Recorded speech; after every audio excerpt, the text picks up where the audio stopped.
तीसरा अध्याय सेनापतियों सहित महिषासुर का वध। जगदम्बा के श्री अंगों की कांति उदयकाल के सहस्रों सूर्य के समान है। वे लाल रंग की रेशमी साड़ी पहने हुए हैं। उनके गले में मुंडमाला शोभा पा रही है। दोनों स्तनों पर रक्त चंदन का लेप लगा है। वे अपने कर कमलों में जपमाला आदि विद्या और अभक तथा वर नामक मुद्राएं धारण किए हुए हैं। तीन नेत्रों से सुशोभित मुखरविंद की बड़ी शोभा हो रही है। उनके मस्तक पर चंद्रमा के साथ ही रतन में मुकुट बंधा है तथा वे कमल के आसन पर विराजमान हैं। ऐसी देवी को मैं भक्तिपूर्वक प्रणाम करता हूँ।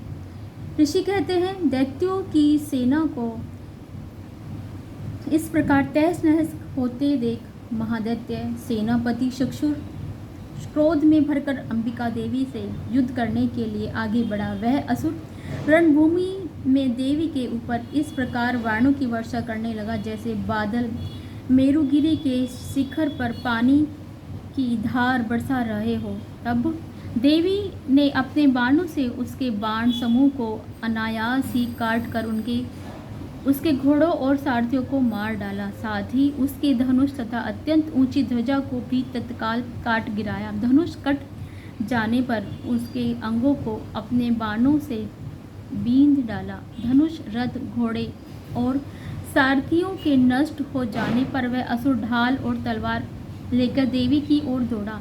उसने तीखी धार वाली तलवार से सिंह के मस्तक पर चोट करके देवी को भी बाईं भुजा से बड़े वेग में प्रहार किया। राजन, देवी की बाह पर पहुंचते ही वह तलवार टूट गई।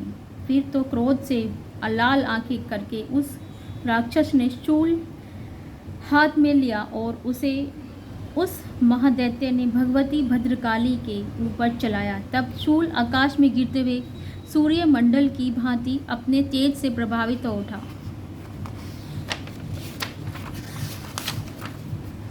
उस शूल को अपने ओर आते हुए देख देवी भी शूल का प्रहार किया। उससे राक्षस के शूल के सैकड़ों टुकड़े हो गए। साथ ही महादैत्य चक्षुर की भी धज्जियां उड़ गई और वह प्राणों से हाथ धो बैठा। महिषासुर के सेनापति उस महाप्रक्रमी चक्षुर के मारे जाने पर देवताओं को पीड़ा देने वाला चामर हाथी पर चढ़कर आया। उसने भी देवी के ऊपर शक्ति का प्रहार किया, किंतु जगदम्बा उसे अपने हुंकार से ही आहत एवं निष्फल करके तत्काल पृथ्वी पर गिरा दिया। शक्ति टूटकर गिरी हुई देख चामर को बड़ा क्रोध हुआ। अब उसने शूल चलाया, किंतु देवी ने उसे भी अपने बाणों द्वारा काट डाला। इतने में ही देवी का सिंह उछलकर हाथी के मस्तक पर चढ़ बैठा और उस दैत्य के साथ खूब जोर लगाकर बाहु युद्ध करने लगा। वे दोनों लड़ते लड़ते हाथी से पृथ्वी पर आ गए और अत्यंत क्रोध में भरकर एक पेड़ पर दूसरे भयंकर प्रहार करते हुए लड़ने लगे। तदंतर सिंह बड़े वेग से आकाश की ओर उछला और उधर से गिरते हुए उसने पंजों की मार से चामर का सिर धड़ से अलग कर दिया। इसी प्रकार उदग्र भी शिला और वृक्ष की आदि की मार खाकर रणभूमि में देवी के हाथ से मारा गया तथा कराल भी दांतों और मुक्कों और थप्पड़ों की चोट से धराशायी हो गया। क्रोध में भरी हुई देवी ने गदा की चोट से उदर का कचूमर निकाल डाला। भिंदीपाल से वस्कल को तथा बाणों से ताम्र और अंध को मौत के घाट उतार दिया। तीन नेत्रों वाली परमेश्वरी ने त्रिशूल से उगाग्रस से उग्रवीर्य तथा महाअनु नामक दैत्यों को मार डाला। तलवार की चोट से बिडाल के मस्तक को धड़ से काट गिराया। दुर्धर और दुर्मुख इन दोनों को भी अपने बाणों से यमलोक भेज दिया। इस प्रकार अपनी सेना का संहार होता देख महिषासुर ने भैंस का रूप धारण करके देवी के गणों को त्रास देना आरंभ किया। किन्हीं को थुथुन से मारकर किन्हीं के ऊपर खुरों का प्रहार करके किन्हीं को मूंछ से चोट पहुंचाकर कुछ को सींगों से विदीर्ण करके कुछ गणों का वेग से किन्हों को सिंहनाद से कुछ को चक्कर देकर और कितनों को निस्वार्थ वायु के झोंक से धराशायी कर दिया। इस प्रकार गणों की सेना को गिराकर वह असुर महादेवी के सिंह को मारने के लिए झपटा। इससे जगदम्बा को बड़ा क्रोध हुआ। उधर महाप्रकर्मी महिषासुर भी क्रोध में भरकर पृथ्वी को क्रूर से खोदने लगा तथा अपने सींग से ऊंचे ऊंचे पर्वतों को उठाकर फेंकने और गरजने लगा। उसके वेग से चक्कर देने के कारण पृथ्वी क्षुब्ध होकर फटने लगी। उसकी पूंछ में टकरा कर समुद्र सब ओर से धरती को डुबोने लगा। हिलते हुए सींगों के आघात से विदीर्ण होकर बादलों के टुकड़े टुकड़े हो गए। उसके श्वास की प्रचंड वायु के वेग से उड़े हुए सैकड़ों पर्वत आकाश में गिरने लगे। इस प्रकार क्रोध में भरे हुए उस महादैत्य को अपनी ओर आते देख चंडिका ने उनका वध करने के लिए महान क्रोध किया। उसने पाश फेंककर उस महान असुर को बांध लिया। उस महासंग्राम में बंध जाने पर उसने भैंस का रूप धारण किया और तत्काल सिंह के रूप में वह प्रकट हो गया। उस अवस्था में जगदम्बा जो ही उसका मस्तक काटने के लिए उद्यत हुई, त्यों ही वह खड्गधारी पुरुष के रूप में दिखाई देने लगा।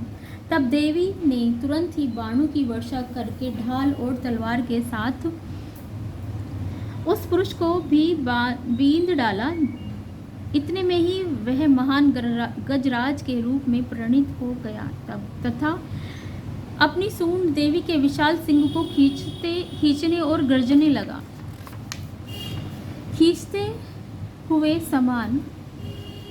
समान देवी ने तलवार से उसकी सूंड काट डाली। तब उस महादैत्य ने उन्हें भैंस का रूप धारण किया और पहले की भांति चराचर प्राणियों सहित 3 लोगों को व्याकुल करने लगा। तब क्रोध में भरी हुई जगन माता चंडिका बारंबार उत्तम मधु का पान करने और लाल आंखें करके हंसने लगी। उधर वह बल और पराक्रम के मद में उन्मत्त हुआ राक्षस गरजने लगा और अपने सींगों से चंडी के ऊपर पर्वतों को फेंकने लगा। उस समय देवी अपने बाणों के समूह से उसके फेंके हुए पर्वतों को चूर्ण करती हुई बोलते समय उसका मुख मधु के मद से लाल हो रहा था और वाणी लड़खड़ा रही थी। देवी ने कहा, ओ मूढ़, मैं जब तक मधु पीती हूँ तब तक तू क्षण भर के लिए खूब गरज ले। मेरे हाथ से यहीं तेरी मृत्यु हो जाने पर अब शीघ्र ही देवता भी गर्जना करेंगे। ऋषि कहते हैं, यूं कहकर देवी उछली और उस दैत्य के ऊपर चढ़ गई। फिर अपने पैर से उसे दबाकर उन्होंने शूल से उसके कंठ में आघात किया। उनके पैर से दबा होने पर भी महिषासुर अपने मुख से अभी आधे शरीर से ही बाहर निकलने लगा था कि देवी ने अपने प्रभाव से उसे रोक दिया। आधा निकला होने पर भी वह महादैत्य देवी से युद्ध करने लगा। तब देवी ने बहुत ही बड़ी तलवार से उसका मस्तक काट गिराया। फिर तो हाहाकार करती हुई दैत्यों की भारी सेना भाग गई और संपूर्ण देवता अत्यंत प्रसन्न हो गए।